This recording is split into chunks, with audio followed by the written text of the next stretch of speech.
আসসালামু আলাইকুম ভিউয়ার্স, আশা করি নিশ্চয়ই ভালো আছেন। আজকে আমরা কথা বলবো এংজাইটি নিয়ে। এংজাইটি হচ্ছে উদ্বেগ বা চিন্তাজনিত অস্থিরতা।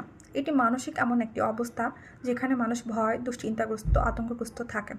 অনেক সময় দেখা যায় তার সাথে হয়তো বা কোনো কিছু ক্ষতি হওয়ার চান্স থাকে বা ক্ষতিগ্রস্ত হওয়ার, কিন্তু সে প্রয়োজনের তুলনায় আরও বেশি আশঙ্কা করে থাকে এবং সারাক্ষণ এটা নিয়ে দুশ্চিন্তাগ্রস্ত থাকে। তো চলুন আমরা জানি যে কারা এ ধরনের আতঙ্কগ্রস্ত বেশি থাকে এবং লক্ষণসমূহ।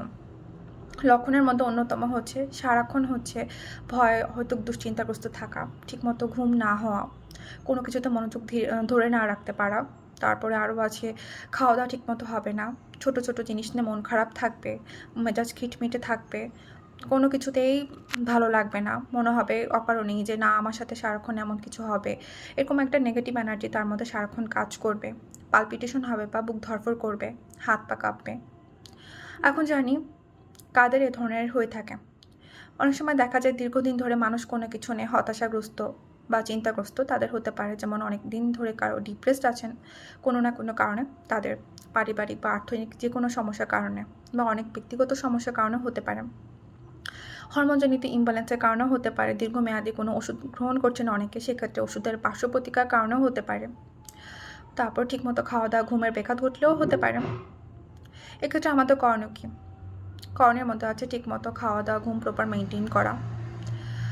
প্রয়োজন হয় এমন কোনো বন্ধু বান্ধবের সাথে কথা যদি আমরা বাইরে কারোর সাথে শেয়ার না করতে পারি, কিন্তু আমাদের মনে হয় যে না কারোর সাথে কথা বললে ভালো লাগবে, বিশ্বস্ত, আমরা তার সাথে কথা শেয়ার করতে পারি।